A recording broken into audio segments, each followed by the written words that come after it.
Our first reading today is a reminder that sometimes we hear things in the Old Testament and they remind us a little bit of what came to more completion in the New Testament.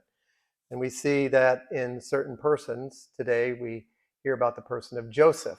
Obviously, he is connected to Saint Joseph, the foster father of Jesus, but he's also what's called a type. I'm not a big fan of that more obscure use of that word. I like to use a word like prefigurement of Jesus.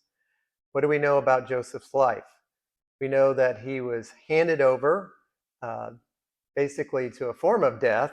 At first, they actually wanted to kill him, but then he was handed over uh, to a life of slavery in Egypt. But in that, he worked his way up, and now he's unrecognizable as one of the major leaders, almost like the Pharaoh's right-hand man.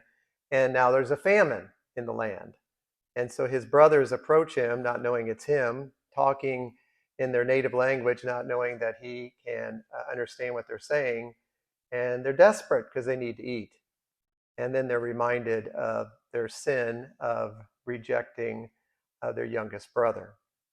For us, it's a great reminder that at times there's a part of us that maybe is not fully rejecting Jesus, but maybe kind of handing him over, not sure to allow him to be the Lord of our life. And oftentimes we see that need for salvation.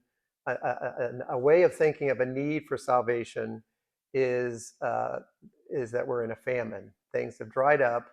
The things that kind of served us in our life before uh, can't cut it anymore. And that usually happens. Things kind of run their course. And because if they're not from God and of God, if they're not rooting us in our relationship with Jesus, they will dry up. And then we have a choice. Do we just shrivel up ourselves, or do we go in search of salvation? Would we even go to places we can't imagine before?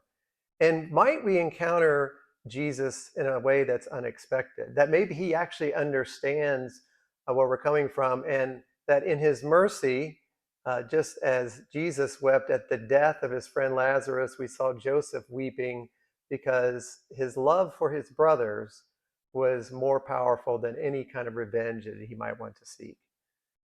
So this is how we can approach Jesus because of how he approaches us. And to be humble, that we actually do need to be delivered from all kinds of evil, including our own tendency to walk away from God, to not be totally dependent on Jesus. And that in the midst of our famine, let us approach the one who continues to want to give us his mercy and, in fact, does feed us, particularly with his body and blood.